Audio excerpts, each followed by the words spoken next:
So I want to thank our sponsors, especially during this crazy time. It's been difficult for Code PaLOusa to get sponsors, from what I understand. So these are the people that stepped up and said we're still willing to do it. So thank you to these guys here. I believe that I'm not sure exactly, but I think they have an expo out that you can take a look at. But regardless, thank you to these guys for sponsoring this event.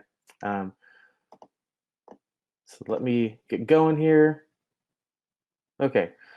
So my talk is called "What Would You Say You Do Here?" or "What is a Scrum Master and why do you need one?" So again, I gave this talk before, and last time I gave this talk, I really gave it to a mixed room, but it was kind of a lot of Scrum Masters, a lot of developers, and so excuse me, I wanted to get into a group of developers because, like, to a Scrum Master, the whole point of the talk is to kind of help people become the best Scrum Master they can be. And for developers, it's really to help people understand how to use your Scrum Master, because it's really kind of it's one of the roles it's hardest to explain, because there's not a lot of other things out there like a Scrum Master. It's kind of a very unique role, and to try to say I'm a Scrum Master, like, your people are usually like, what's that? I've never heard of Scrum Master before. One thing as I was practicing this talk that I kind of realized is that because I'm giving it more to developers than Scrum Masters, I might be giving it to a group of people who are who don't know Scrum very well. So I just want to just do a quick I guess ask out there. Is there anybody out there who feels like they don't even know what Scrum is, or do you guys all feel like, yeah, I know what Scrum is? That's a given.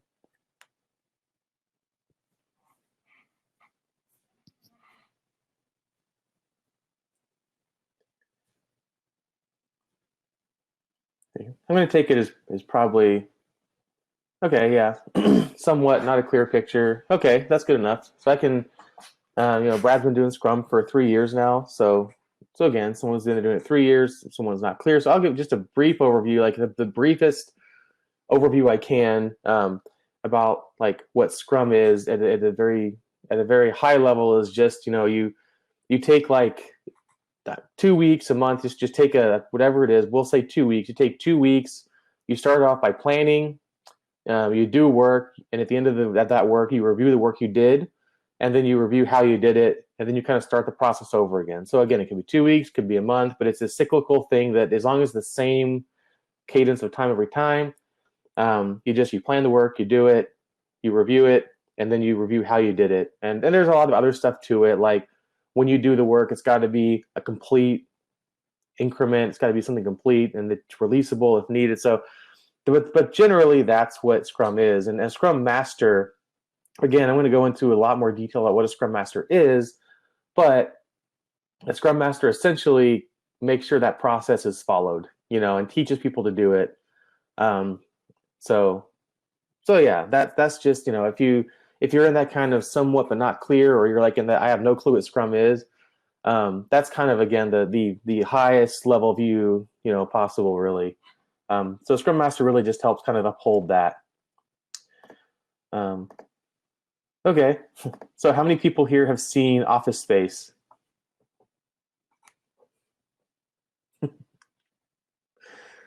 Well, yeah. Yeah, I actually saw it later in life. I didn't see it when I was younger, when it came out, like in the 90s, but like I saw it in the 2000s. Yeah, interviewing for your own job, that's actually perfect, because like that's my goal with Scrum Masters. I put myself on the chopping block. So the point of these people here, they're the Bobs, and they're consultants that were kind of hired by this company to come in and trim the fat, because they have a lot of expenses, whatever. They're just trying to to trim the fat, get rid of things or people or whatever that's not cutting it, that's not important. And so, as Otanya said, they're interviewing for their own job. They bring everybody in, and they say this question: what would you say you do here? And basically, it's very nerve-wracking, because you have to give the answer that tells them why you're important and why you can stay. And it really just makes fun of the whole American office environment. But anyway, yeah, that's kind of, I was like, if I'm a Scrum Master, because it's so hard, because people don't really understand what Scrum Master is in general. If I were to be brought into a room for these people and they say, what do you say you do here? How would I answer that question in such a way that they would be okay with, and that I wouldn't be fired the next day because it's like, well, this guy, I don't really know what he does. He's not very clear. He's, whatever. And so, what does the Scrum Master do at that level? That's what I'm trying to answer. And really, like, so there's to these people. There, how I would describe it to these people is I would say, well, a Scrum Master is a productivity multiplier. If you have a team of like 8 people, we'll say 6 people, whatever. You have a team of a certain number of people, and you're like looking at your outputs and stuff, and you're like, well, we need to get more out of this team. Instead of hiring like one more person as the developer, maybe you could hire a Scrum Master, and they come in and they can like multiply that and say, take a team worth of like 5 people and then turn it into a team. It's like a team worth of 10 people by the application of Scrum. So I say me, it's not me that's doing that, it's Scrum that's doing it. But as a Scrum Master, I'm applying Scrum to a team, So again, this is for the Bobs. This is for people that are very, very output focused. They're very focused on the numbers. They're focused on shareholder value. They're focused on like, what do you get out of your job, in money or in cost savings or in something very business related, So for that business side, that's what I would say. That's what I would say the Scrum Masters do is I'll say you hire us to multiply productivity, like by the application of Scrum as a framework. But to a developer, and I know I'm actually speaking to a lot of developers here today, the biggest thing I would say to what I do for a developer is that I'm here to just make sure that I get as much stuff off of your desk as possible that you may not find very fun, so you can actually do the job that you do like to do, like you went to school for code, for these things that's more fun to you than like administrative stuff or whatever. Like we call them blockers or impediments. The point is, like, you all like to code, and you don't like to do administrative stuff, like get yourself, and so I try to get yourself unstuck. And I'm making a very broad sweep. Maybe a lot of you guys do like administrative stuff, but I've talked to enough developers to know that most of them don't like the administrative stuff. Most of them do like the coding stuff. So, again, maybe I'm not talking to everybody, but most of the people I talk to, that's what they say. So my job there is to make sure you guys do the fun stuff, the stuff that, again, adds value, by taking off a lot of that stuff that doesn't add value. So yeah, basically what it comes down to is I just solve everybody's problems so that they never have another issue again. Right? That's how it works. Obviously I don't do that. Obviously you're still going to have problems, but hopefully we can reduce those problems. There are 3 things that come to mind. Like I said, first thing is just upholding Scrum. So Scrum is actually, it's a framework that is easy to understand but difficult to master. So like I said, I gave you like a 1-minute overview, and that covers a lot, but there's actually like there's a guide called the Scrum Guide out there that's really only like, I don't remember, like 20 pages. It's not too long. So Scrum's not like a huge framework, but it's difficult to master, because you go to like talks like these. If you go to like an Agile conference, like almost every talk is about how to like be more Agile or how to like solve all these problems with Scrum, because the Scrum Guide is very simple, but like actually doing it is hard. Like I said, oh, you have to like get to a complete increment at the end of every sprint. Well, you got 2 weeks to make something that's releasable, and most of us work in the real world where you got like, like I work in a place where you have to have CIS approval. You have to have like all of your stuff checked by CIS, by like, app scans, ethical hacks. You got to have like just a lot of stuff you got to go through. Accessibility audits, make sure that it's accessible for people that are deaf or have impediments in the eyes, like and things like that. There's just a lot of stuff that it's hard to really get to at the end of 2 weeks. So it does, Elizabeth's saying it does sound simple, and it sounds like a great thing. Every 2 weeks you get to a releasable increment that you could go live with, so you're not sitting on code that's just there, but not doing anything. But that's what I said. It's simple to understand, but it's difficult to master, and that's where like a Scrum Master is supposed to kind of come in and help the team get there, in different ways. And another thing is just, we're servant leaders. So if you talk to a lot of Scrum Masters, they'll say, oh, well, like one of the things that makes us different is like we could even be something like if your team's like, oh, I'm so tired, we had a long day. Like, you're not above going and getting coffee, for the team, and just saying, like, like, I'm not a secretary per se, but you know what? If the team needs a secretary, I'm a secretary. If the team needs a counselor, I'm a counselor. I don't know. Whatever the team needs, I'm here to serve them. They're not here to serve me. And then the last one is removing impediments. So like, that's the one that most of the time, like, whenever I do talk to developers and they say, what does a Scrum Master do? A lot of times that's the one they go to. It's easy to understand. You remove impediments. Something's keeping you from doing the work, you remove it. Cool. That's pretty simple. And that leads me to what a Scrum Master is not, because I've been in places where, it's kind of not understood what a Scrum Master is, so they kind of assume that it's like a project manager. So, like a project manager, the big thing is like, and I've like read books and stuff on the whole the project management. What is that? There's like a PMP exam. And all these exams for project managers, things like that. And I know that the big thing about project managers, you want to control as much as possible. You have like all these charts to control costs, to control, the budget, and you control who's on your team. You control the Gantt chart, or the project plan, or the project schedule. Like, it's all about kind of control, making sure that you're on budget, that you're on time, and that you're on scope, making sure that everything that you said you were going to do at the beginning of the project is happening.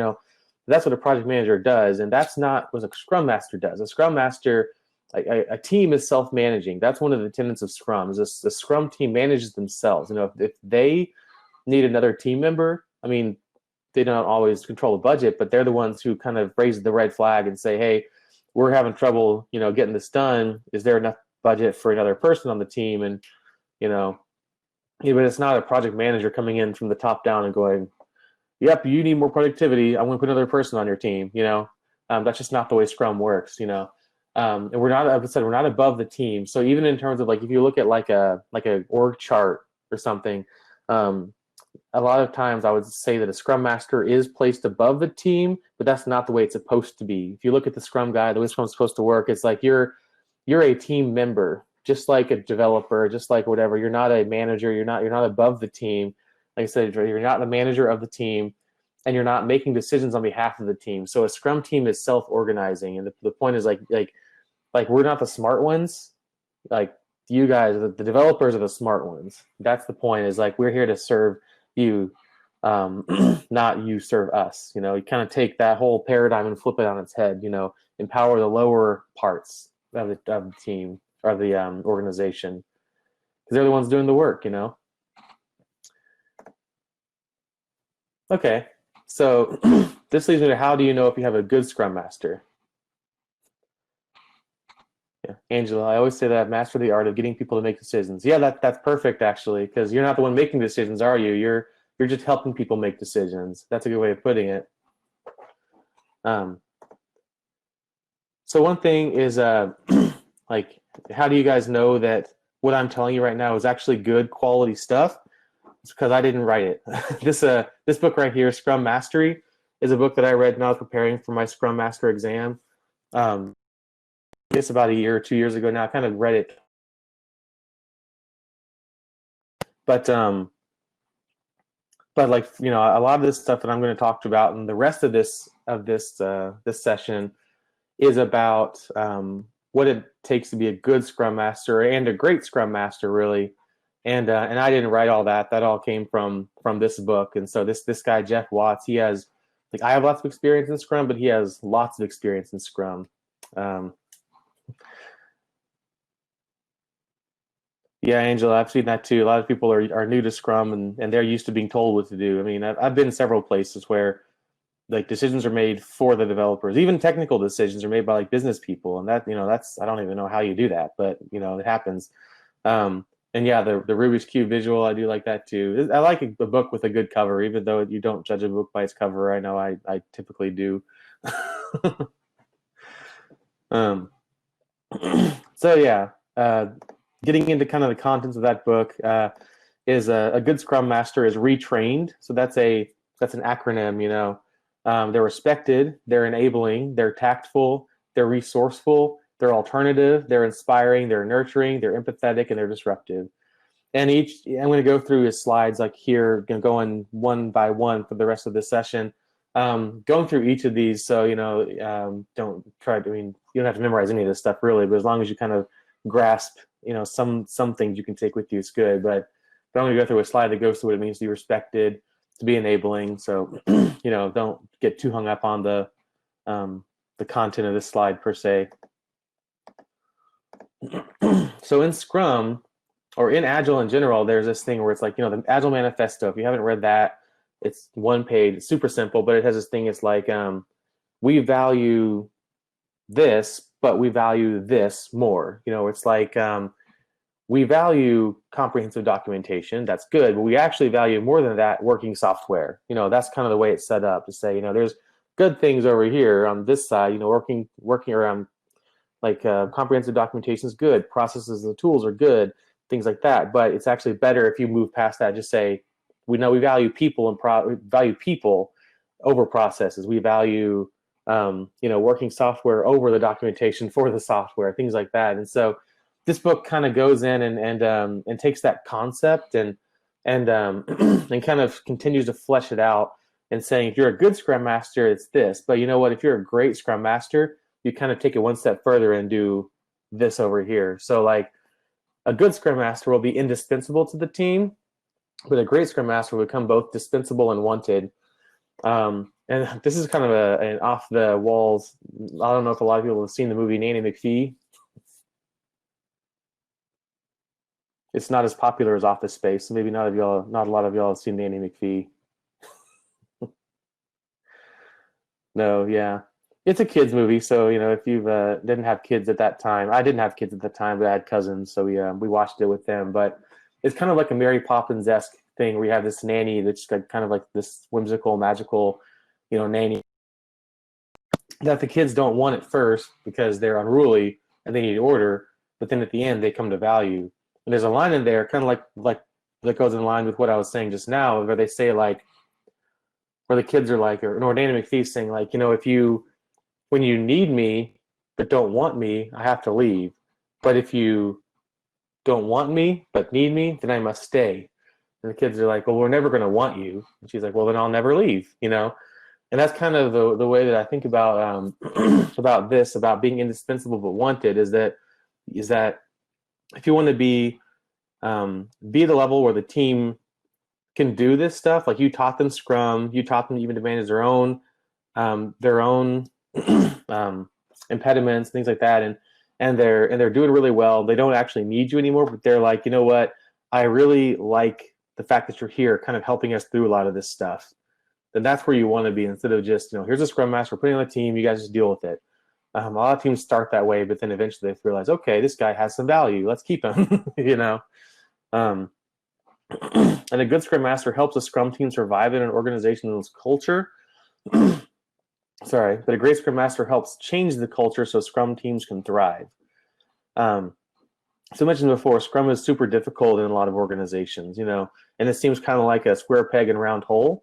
And a good Scrum Master helps the team kind of be shielded from that and say like, yes, we have to do all this stuff, get all this approvals, do all this weird admin work. I'll do that. You guys do your thing. I'll shield you from it.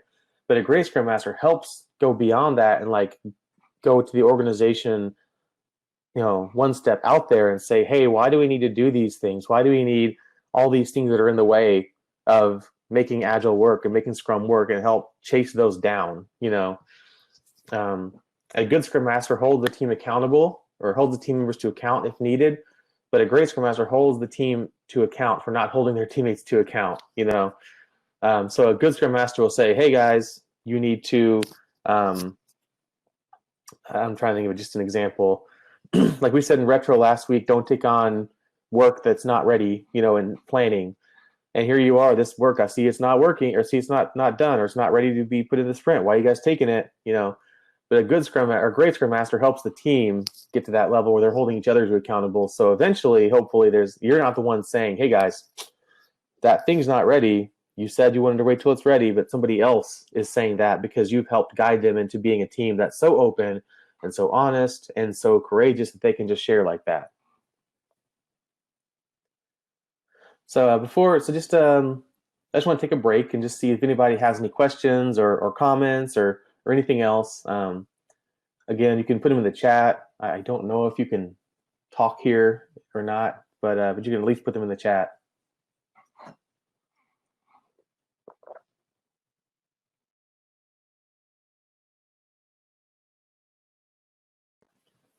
Okay. If not, we'll go on. Okay, so a good Scrum Master will be wary about influencing the team, but a great Scrum Master will act normally, know that the team will still make their own decisions. So, you know, as I thought about this one, because again, this all is from the Scrum Mastery book, and as I thought through this one, I kind of thought of it as like, you know, you don't want to be the one influencing the team and saying like, you know, hey, you guys should do this architectural structure. You know, that's the team's decision. But if you're a really great Scrum Master, eventually you get to the point that you can just like not hold back per se, but to like, you know, just talk normally, and you just know that they understand Scrum enough to know, hey, you don't make the decision, it's fine. You have your opinions, that's fine. We'll take it. You can act normally, but we're not going to listen. I mean, I'm just kidding. They'll listen to you, but they're not. You know, it's not like you're the one, you know, dictating that. You know, and they're not going to look at you to be the one dictating that. They're just going to be like, yeah, thanks for the input. You know, well, you're a member of the team. We like it.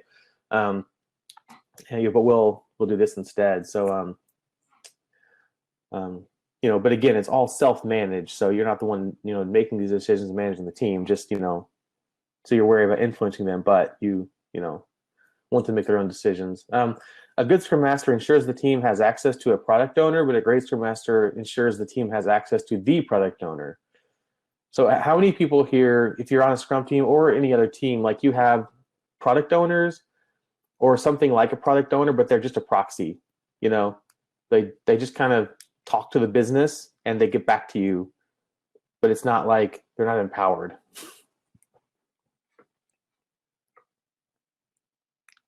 Yeah, Angela says it's terrible. That's true. I've been there before, and that's what this is really trying to get at. Is like, if you're the Scrum Master, you help the team kind of get to the place where, like, you know, if they can have access to the product owner, and at a you know, like the product owner role, again, if you're not that familiar with Scrum, it's literally, it is what it sounds like. You're the one, the product owner is the one that like owns the product, not the project. They own the product. So they're the ones that like look at it and they go, maybe I have this budget over here and I have this amount of money I can spend on the product. I want these features. I've done the research. You know, again, that's the product owner that does that stuff.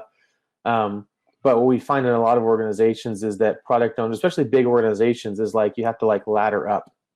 So it's like, you know, the product owner talks to like the product manager, and the product manager talks to like, you know, the product vice president or something. You know, Angela's saying coaching leadership to understand and value this is a trick. That's really true. Yeah, and that's another side. Tanya's saying that theirs is that they have a product owner who knows the product very, very well, but they have other responsibilities. So that's another point of this, is like ensuring that the team does have access to the product owner. You know, so helping the product owner find out, how can I help you? Because the product owner is technically part of the Scrum team. So if there's impediments on his or her side, you know, that's part of the job, is helping them, you know, remove those impediments. You know, hey, what are you doing that I can help you with, or help you kind of figure out a way to do less of that, so you can concentrate more on my side. A good Scrum Master will help the team develop and grow, and a great Scrum Master will help the team develop their own growth pathway. You know, so again, as a self-managing team, they should be growing, but they should be the ones kind of to chart their own course, so to speak. So a good Scrum Master helps them grow and helps them develop. You know, but you're not drawing the map for them and saying, okay, in 6 months we want you to have this, and in 8 months we want you to have this. That's the, you know, the team kind of helps chart their own course and say, hey, like we're retroing this, we're looking at it, and man, we really need to improve in our, you know, cycle time, or whatever it is. You know, if it's a metric, if it's a, you know, something, and they're the ones that kind of say, well, maybe, like, you know, and you as a Scrum Master say, well, maybe, what do you guys think? How do you tangibly want that to look? You know, and challenge them in that, but they develop their own growth pathway.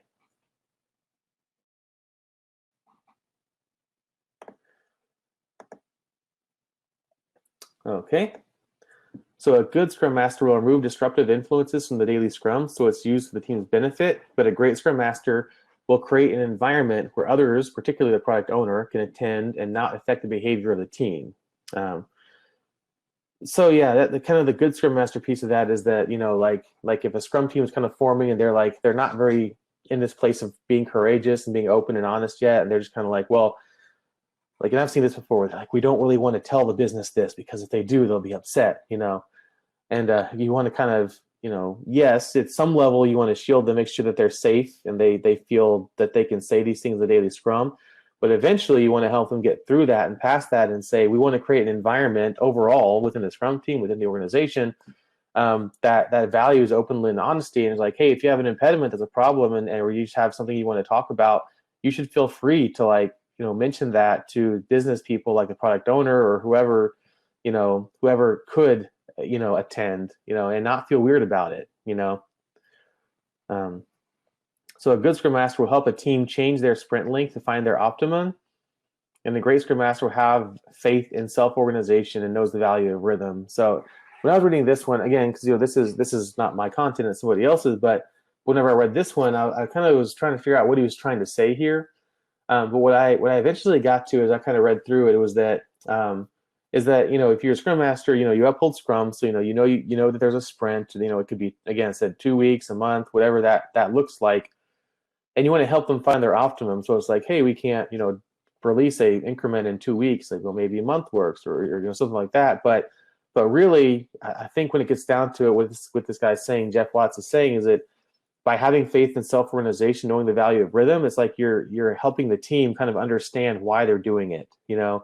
It's not just like, well, let's dogmatically do this Scrum process. It's saying, look, there's value in rhythm, and I want you guys to kind of self-organize to figure that out, So a good Scrum Master says what needs to be said, but a great Scrum Master knows the power of silence. Yeah, back to the previous one. Angela said, because they don't want to plan every 2 weeks, let's have a longer sprint. Yeah, that's true. That's another big one, is just, I hate meetings, so we have less meetings, longer sprints, So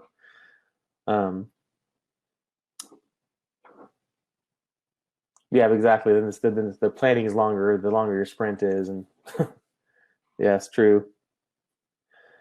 One of the things I learned as a Scrum Master that I had to, is I kind of had to shift my mental model whenever I became a Scrum Master, is learning, just like this, learning when to be silent, because I don't know, like I'm an American in the business world. I know most of us are like grow up in that, where like you're valued by how much you talk, basically, and how much you have to say, and how much you're like, getting in the meetings and really just getting your ideas out there, that kind of stuff.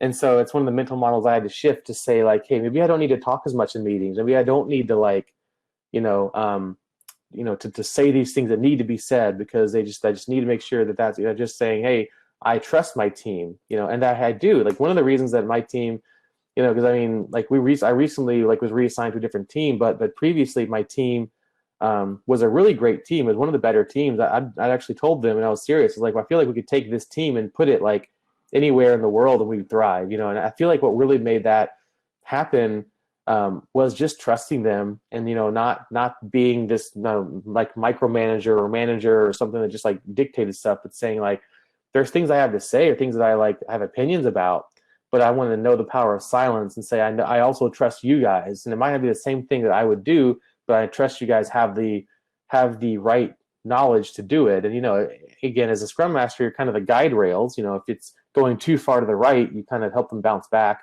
Too far to the left, you kind of help them bounce back. But it's been good to just say, like, I'm not the one charting your path. I'm literally just your guardrails, making sure you don't go too far off one way or the other, or blocking you from other things. And so just like learning that I don't have to say a whole lot and having humility to say, like, you guys are the experts, has really gone a long way. But it's definitely something I had to learn, when I became a Scrum Master.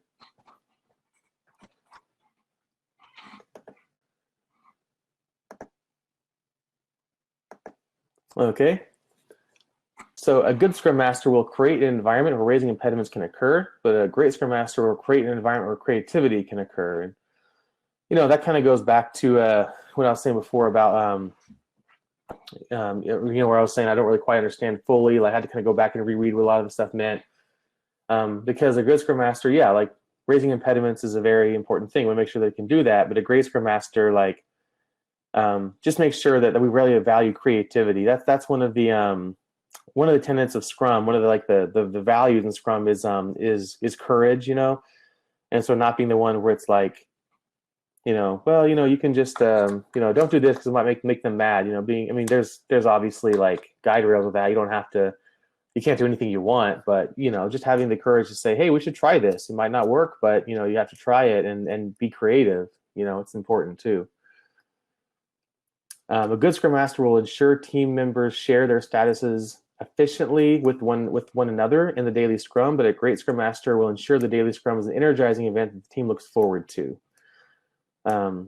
Yeah, back to the whole, like, why are we doing all this stuff? Are we just doing the daily Scrum because somebody said so, or because it's just part of Scrum, you have to do it, or are you actually energized by it because it's something that makes you work better and because it's something that you look forward to?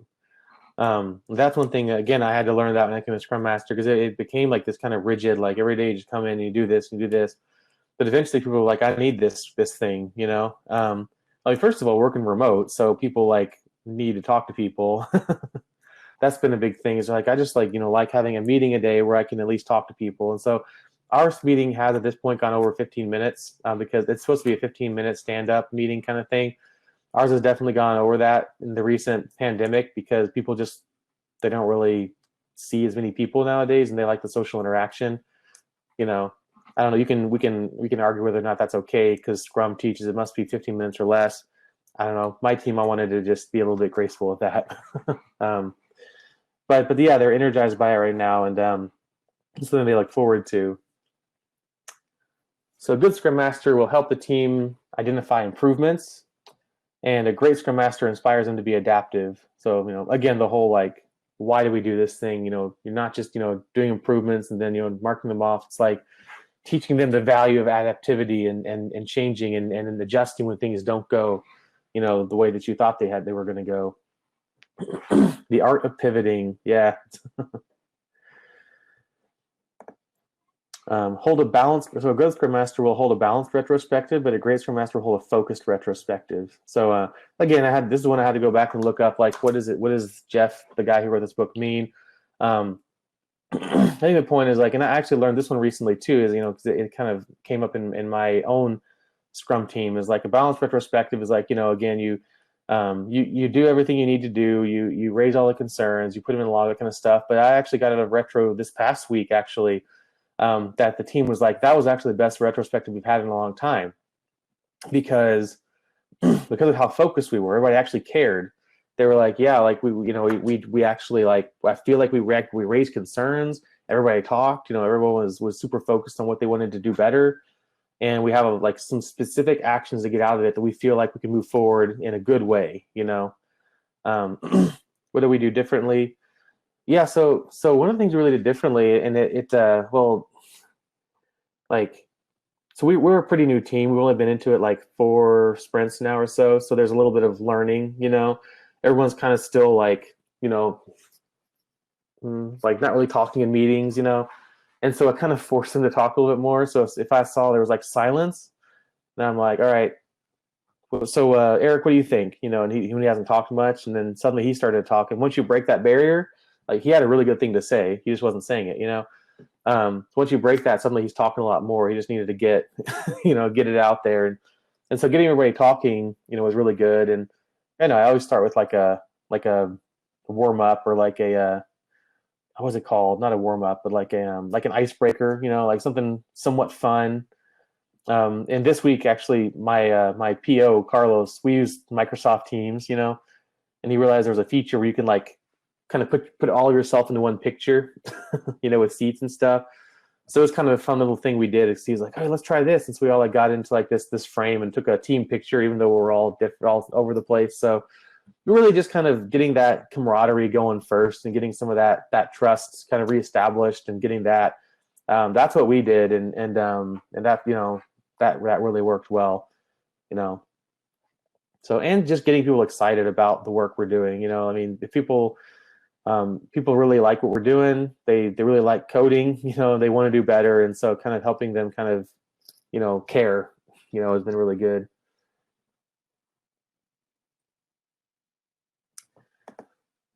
Okay, I'll go on to the next one here. Let's see.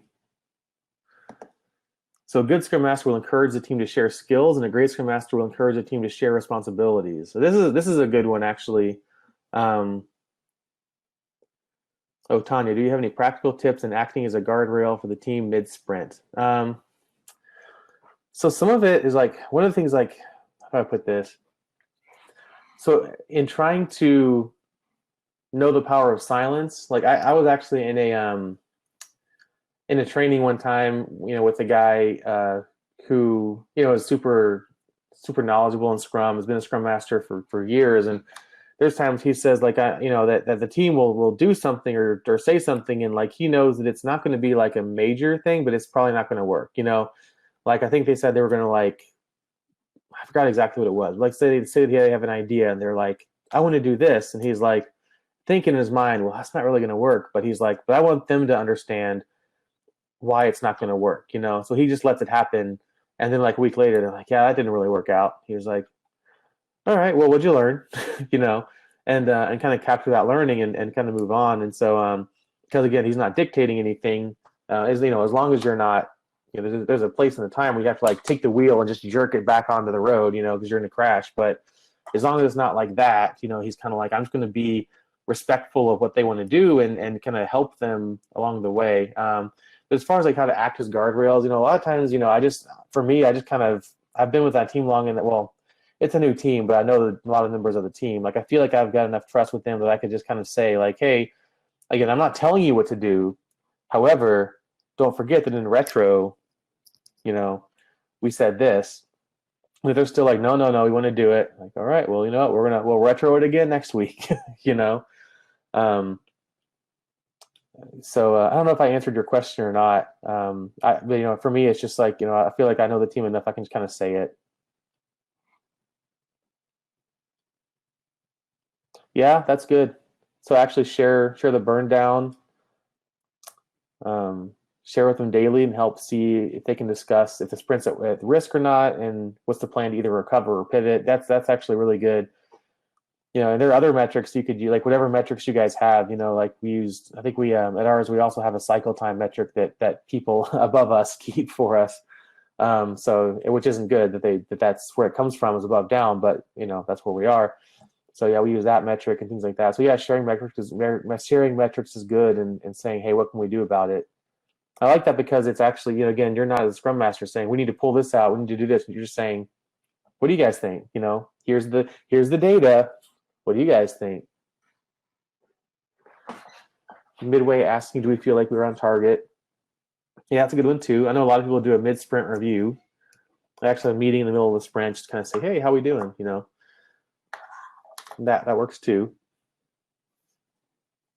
And kind of going back to a lot of what these guys, like what Jeff's saying in his book, is just you want to help the team to get to the point that you're not the one recognizing these problems too.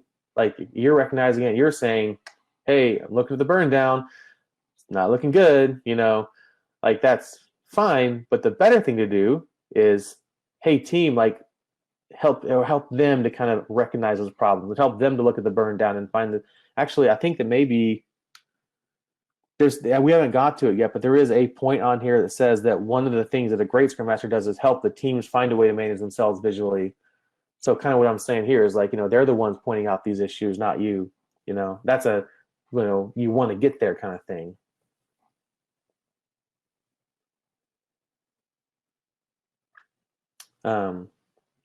Getting back to like the skills and responsibilities, the big thing that I'm trying to teach my team, or trying to help guide in, is that Scrum teaches, is like, you might all have different skills, but we rise or we fall as one team. It's like if something goes wrong, if like we release something to production and it breaks something, well, we don't say, oh, that was Ben over there that did that. That was his merge request. It's like, okay, did you do a code review? It's like, well, I didn't do it, but Jeff did the code review. Okay, so but you're on this team, and our team did this. How can we improve as a team? Like Like, it's not that he's the back end person, his change didn't work, or he's the front end person, his change didn't work. He's the DBA, his change, like, no, we want to share that responsibility. We are a team, and we want to uphold each other as a team. And so a good Scrum Master helps the team meet their definition of done at the end of the sprint.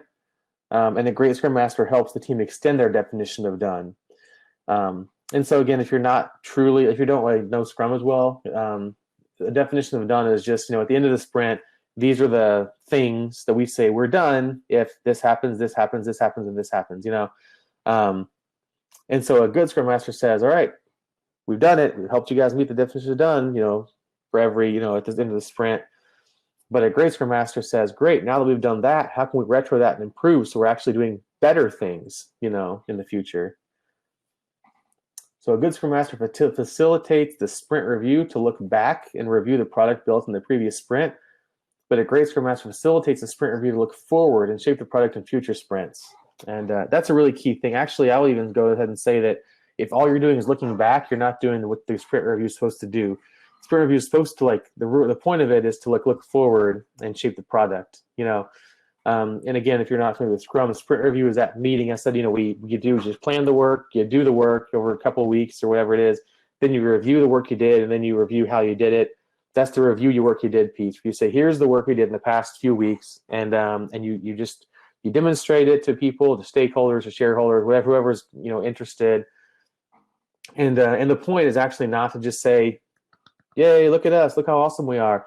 The point is to say, hey, here's what we did. You guys see it. What do you guys want next? How can we improve this product in the future? And so you use that to look forward and shape the future sprints.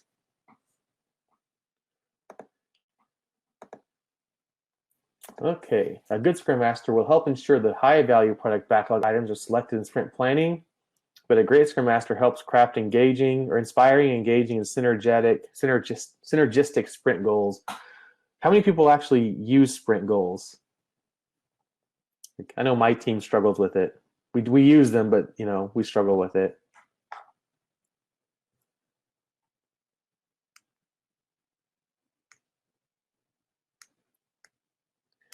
Tanya, what do you mean by sprint goals? So it's kind of like a mission statement for the sprint, if you will, where you're like, again, you plan the work and you say in the next 2 weeks or 3 weeks or whatever your sprint length is, what do we want to do?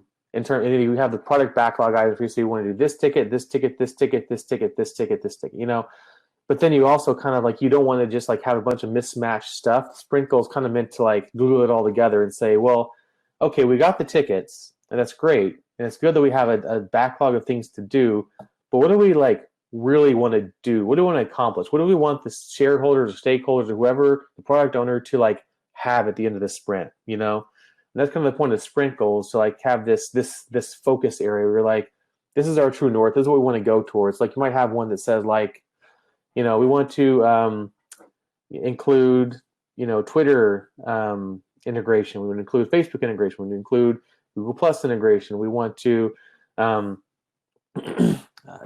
just trying to pull stuff out of my hat, here, just all these different things. And, rather than just kind of dogmatically working through those, you say our sprint goal is to, provide social media platform, usage this sprint.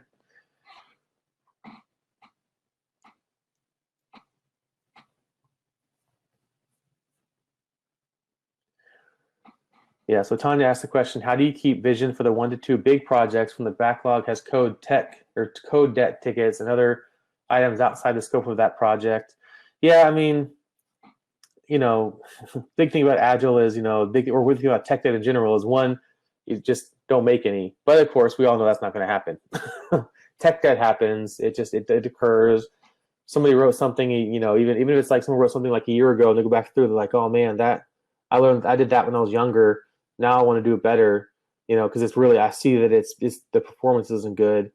And the big thing is just making sure that because the product owner, again, the point is you take your car into a mechanic, and the car dealership comes to you and they're like, hey, you have your belt looks really bad. You really need to change your belt. And if you're like, oh, okay, that makes sense. Yeah, I can spend the money and the time for you guys to do that. Okay, cool. But if he's like, sorry, I don't really want to do that right now. I can probably make it stretch another a couple months.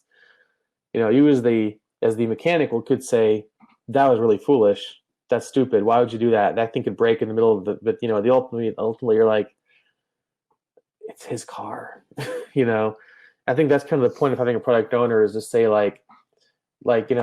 is you as the development team, and even me as a Scrum Master to even help with this is like communicating, hey, this is why we need to do this tech debt. It really is important. It really does help. It really has like actual tangible like business value, and ultimately the product owner is the one, because he owns the product, he or she owns that product, you know, and they own the budget for it, and they're in charge of doing all of this. They're the one that can kind of say, I don't care about that. I care about having, it's crappy. I know. I don't care about crappy. Just make it work, and, they go down the road with a bad belt still, and, so I guess I would just say like, it's, just convincing the product owner why it's important to do those, and he or she helps balance that backlog of making sure you're still releasing features, but making sure you're keeping like 30% or however much they really care about of tech debt that you're continually paying off, I also see Leah said, our teams have people from different areas working on different projects. Not everybody is on the same project and generally do not work together. We do not have sprint goals or unified project at the end of the sprint. Could we perhaps have the team set up incorrectly? Yeah, I mean, one of the things that Scrum does teach is just having that focus, and saying like, I have a product that I focus on, and in my kind of life in Scrum, I've noticed that's very, very useful, because I used to be in a place where it's like that, just like whatever you can do, whatever you're supposed to do, you do it. It doesn't matter what product you're on, what project you're on, whatever, but having somebody that actually has a focus and say, I can give my mental energy to this one code base, and I can learn this code base, and I can grow in this code base and figure out how to be better about working here.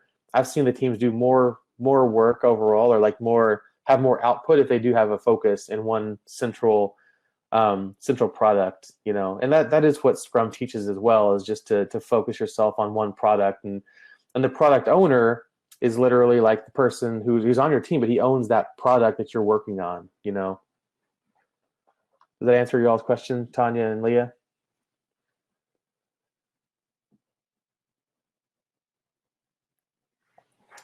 I'm keeping my eyes a little bit on the times. I think there's a 9:30 session. Yeah, no problem. So I'm going to go through these a little bit more quickly here. This is what I was saying earlier about updating the sprint burn down versus the team finding a way to manage themselves visually. It's kind of what I was saying earlier, is like, if you're the one bringing up all the problems and updating the visuals, that's great, but it'd be better if they understood the value of it. I think we've only got 3 slides left. That's good. We got like 5 minutes. So a good Scrum Master will notice areas for improvement for the team, but a great Scrum Master recognizes and highlights strengths for the team to build on. So, again, not just like, you're doing this wrong, but like, hey, you're doing this great. Let's build upon it. I'll do like this one. So a good Scrum Master helps every member of the team grow, but a great Scrum Master helps foster teams growth. So that whole that's the difference between saying like, hey, Ben, what do you like? Jared, what do you like? How do you want to grow? How do you want to grow? How do you want to grow? Versus saying, hey, team, how can we grow together and work ourselves up, like among ourselves? How can we grow the team, not just individuals? A good Scrum Master fosters cooperation. A great Scrum Master fosters collaboration. So I think of like cooperation being one of those things, just kind of a tug and pull. Like, well, I want this. Well, I want this. Well, let's meet in the middle. Whereas collaboration is like, let's get our teams focused on one goal. What do we do something? How can we get ourselves all on the same page and like collaborate and not compete for different stuff, but like, make sure we're all working towards the same goal, and not just the team, but among the organization too. So a good Scrum Master helps the team use yes, but, and a great Scrum Master helps the team find more space for yes, and. So I had to look these up. I guess these are from improv. I've never really done improv, but when you do improv, with somebody, there's yes, but, which kind of cuts conversations off, when you're like, hey, I think we should throw a party. It's like, yes, but there's no place open. Oh, okay. Well, I guess that gets done, But there's like, yes, and. It's like, I want to throw a party. Yes, and we can build a cake. Yes, and we can have streamers. Yes, we can have balloons, and you kind of build up solutions, Because that's what yes but versus yes and is. And the point is, you're going to have some people that have bad ideas on your team. The whole team, except for that one person, thinks so. But generally, you kind of help build on those ideas, even if they're bad. Just like, that's great, And what if we did this stuff over here, like and you kind of help the team collaborate in that way, not just like shut down different things. Okay, 4 minutes. A good Scrum Master will push for permission to remove impediments to team productivity. A great Scrum Master will be prepared to ask for forgiveness. Yeah, this is part of the whole, like, see up here, it's disruptive. This is part of this disruptive part of the book. Obviously, you don't want to just keep on asking for forgiveness all the time. A dead Scrum Master is a useless one. So you're not useful for the team if you're not actually at the team because you got fired for doing foolish things. But you do want to be sure that you're moving ahead and removing impediments in a very very direct, like, you're very committed to doing this work. A good Scrum Master protects the team from distractions, whereas a great Scrum Master finds the root cause for those distractions to eliminate them. I don't really have time. I was going to go through like a really good analogy on that, but I don't have time for that, unfortunately. A good Scrum Master will help maintain team harmony, and a great Scrum Master helps guide a team through disharmony. So that's the difference between kind of like I was saying before with my team in retro, like where I had to call somebody out and say, hey, like, what do you think? Otherwise, and he had a good thing to say, but he wouldn't have said it if I didn't say, hey, what do you think? So when your goal is harmony and just being in harmony with everybody, sometimes you might miss out on some stuff because some people might not have some things that they're saying. Okay, next session runs over at 9:45. Cool. So so somebody might just be like, well, I don't want to ruffle feathers, so I didn't mention my idea, but it might have been a good idea. So you want to have them like be able to ruffle some feathers, but guide them through that disharmony when it comes along, because it's the tension's good sometimes, like it's as long as it's a healthy tension, not like a personal thing, but as long as it's like a healthy tension, like I want to do this, well, I want to do this. Great. We have two different opinions. Let's work through that disharmony and come to a good place. Because the next session starts at 9:45. With the distractions versus root cause, I'll go through the analogy real quick. It's kind of like if you're a boat captain, you're going down the river and you look and you see all these rocks all over the place, and you're like, all right, well, I gotta avoid those rocks. You look at a rock and you turn the ship and you avoid the rock and you turn it back and you keep going. Rock, you turn the ship and you turn it, and it's very risky. You might hit a couple here and there, but ultimately get to the end a little bit over time because you had all these problems. And that's great. You got there finally, but then you have to do that route again. So you go back down the river and you go, all right, rock, rock, rock, rock, and you do the same thing. And then, like you had this idea, we're like, why don't we just like go through the river and dig up those rocks? And so like, I don't know, like you can lower the water level somehow, but you lower the water level, you dam it up somehow or something, and you look for all those rocks at the bottom of the river and you kind of take them all out. So next time, whenever you go down that river, you don't have to avoid those rocks because there's no rocks there to avoid. And that's the point of the root cause of the distractions is like just kind of dealing with the issues. You're just going to kind of every single time you're going to try to avoid those rocks, and it's risky and it takes more time, it takes more coordination, that kind of stuff, versus just like, what can we do at the very root cause to try to eliminate those,